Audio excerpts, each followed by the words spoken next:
உழவர் பேர் இயக்கம் மற்றும் பாட்டாளி மக்கள் கட்சி சார்பில் தருமபுரி மாவட்டத்தில் ஒகேனக்கல் உபரி நீர் வெளியே வருது இல்லைங்களா, அதனுடைய உபரி நீரை வந்து அனைத்து கிராமங்களுக்கு கொண்டு போய் சேர்க்கணும், ஏரி குளம் குட்டை எல்லாத்துக்கும் கொண்டு போய் சேர்க்கணும்னு சொல்லிட்டு அரை நாள் கடையடைப்பு நடத்துறதா வந்து அறிவிச்சாங்க. இன்னைக்கு காலையில் 6 மணியிலிருந்து 12 மணி வரைக்கும் தொடங்க ஆரம்பிச்சாங்க. ஆனா பல்வேறு இடங்களை பார்த்தீங்கன்னா பெரும் ஆதரவே கிடையாது.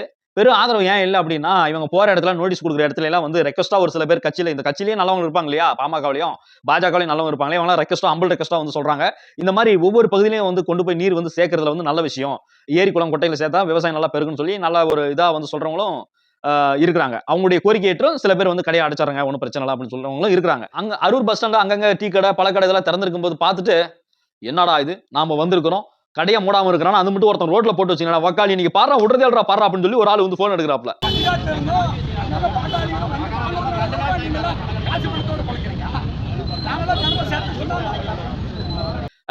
அவங்க அப்பா மூடு கிடையாது. உனக்கு வேணும்னா நீ ஆர்ப்பாட்டம் பண்ணு, போராட்டம் பண்ணு, நீ என்னமோ பண்ணு, அது உன்னோட வேலை, நீ செய்யற கொள்கை, உன் கொள்கை வந்து பிடிச்சிருந்தா ஒருத்தன் சேர்ந்துக்குவான் இல்ல ஆதரவு கொடுப்பான், அது அவனுடைய தனிப்பட்ட மனிதனுடைய விருப்பம். நீ அவனை கட்டாயப்படுத்தி வக்காளின்ற உங்க அம்மாளான்ற இதுதான் உங்களுடைய கட்சியோட கொள்கை அப்படின்ற கேள்வி கேட்கிற சூழல்ல மக்கள் வந்து தள்ளப்பட்டு இருக்காங்க. பாமக மீனவர் அணி மாவட்ட செயலாளர் வந்து அண்ணா பழனிசாமி ஓட்டர் கடை திறந்து வச்சிருந்தாரு.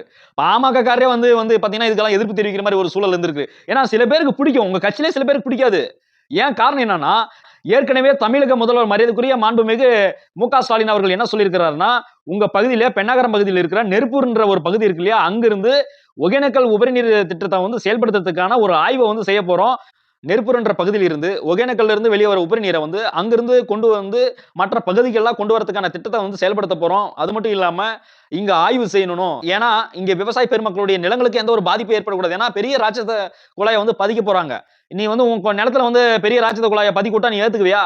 இவ்வளவு போராடுறீங்களா, இவ்வளவு வந்து ஆர்ப்பாட்டம் பண்றீங்களா, நீ இவ்வளவு ஆர்ப்பாட்டம் பண்றீங்களா, உங்க நிலத்துல ஒகேனக்கல் உபரி நீர் திட்டத்தை வந்து கொண்டு வர போறோம், உங்க ஏரியால தான் பைப்பை வந்து புதைக்க போறோம், உங்க நிலத்துல தான் புதைக்க போறோம்னா நீங்க ஏத்துவீங்களா? ஏத்துக்க முடியாத காரணம் என்னன்னா, பைப்பு உடைஞ்சது, ஒரு சில ஓப்பனர் வந்து பைப்பு உடைஞ்சிருச்சு, பிரஷரால பைப்பு உடைஞ்சது அப்படின்னா அந்த நிலமெல்லாம் சும்மா அப்படியே சுனாமி அடிக்கிற மாதிரி அந்த இடத்துல ஃபுல்லா நீர் தண்ணி பீச்சு அடிக்கும்.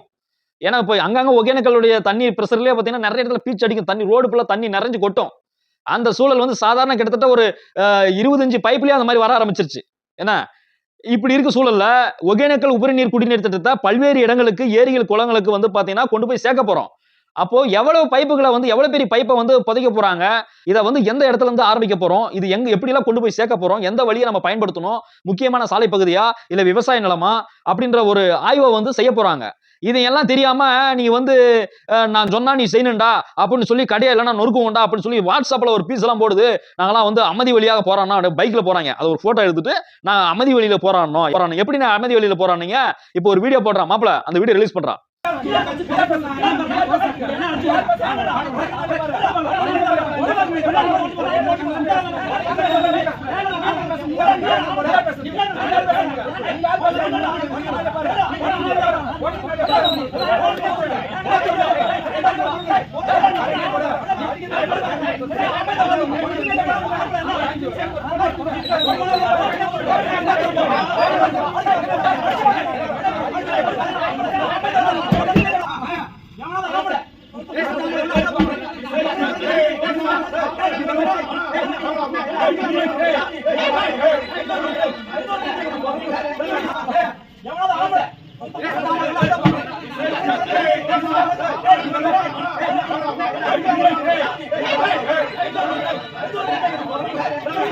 சரியான ஆம்பளையா இருந்தா கடையை மூடுறா பாப்போம், சரியான ஆம்பளையா இருந்தா கடையை உடைடா பாப்போம், கெத்தா கேட்டார்ல ஒரு மனுஷன்.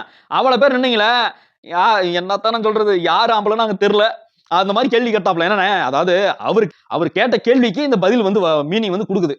அவ்வளவு பெரிய ஒரே ஒரு ஆளு அவ்வளவு பேர் நின்னீங்க, யாரா ஆம்பளையா இருந்தா என் கடையை உடைச்சு படுறா அப்படின்றாப்ல அந்த மனுஷன். சிங்க மாதிரி கட்ஸா நின்று பேசுறாருல, அவருக்கு விருப்பம் இல்ல, அவருக்கு விருப்பம் இல்ல, நீ விட்டு போக வேண்டியதானே, ஏன் கடையை வந்து மூடு இல்லைன்னா கடையை உடைப்போம் அப்படின்ட்டு. இன்னொரு இடத்துல வந்து பாத்தீங்கன்னா அது மட்டும் இல்லாம தர்மபுரியில ஒரு மளிகை கடையை போட்டு உடைச்சிருக்காங்க.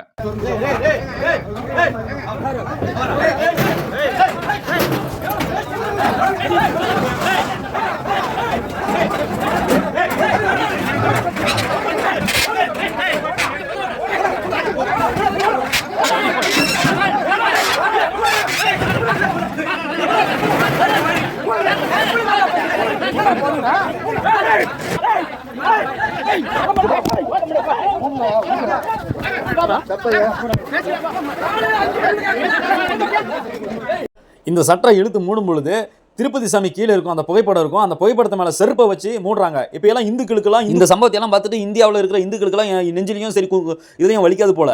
இதை பார்த்துட்டு பவன் கல்யாண் சார் வருவார பார்க்கலாம். அந்த இடத்துல காவல்துறை ஒரு எஸ்ஐயா எஸ்எஸ்ஐயான்னு தெரியல, அவர் நிக்கிறாப்ல.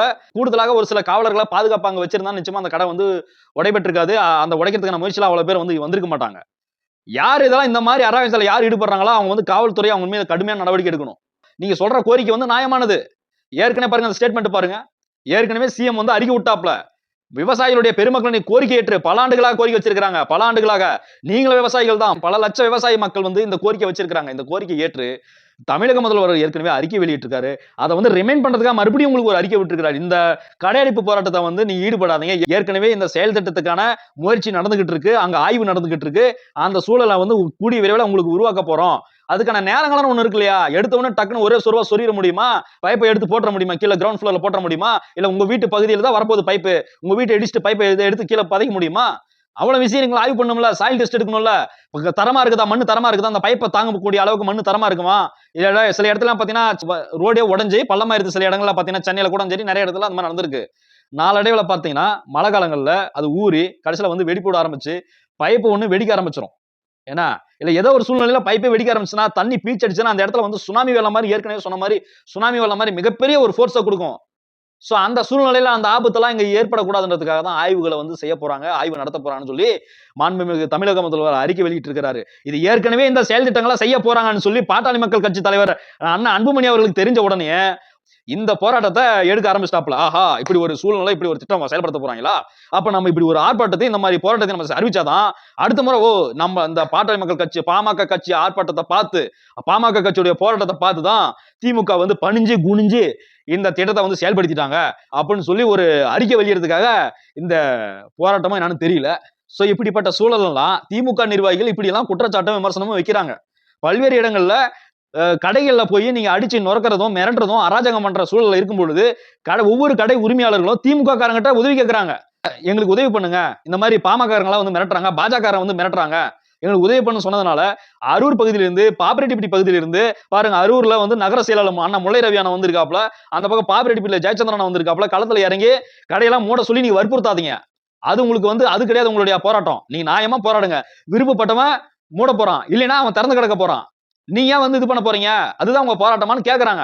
நான் என்னன்றேன்னா, உங்களுக்கு பசி எடுத்ததுன்னா நீங்க சாப்பிடுங்க, அடுத்தவனா நீ சாப்பிடுறான்னு திணிக்காதீங்க. அனைத்து சமுதாய மக்களும் இந்த போராட்டத்துல பாதிக்கப்பட்டிருக்கிறாங்க.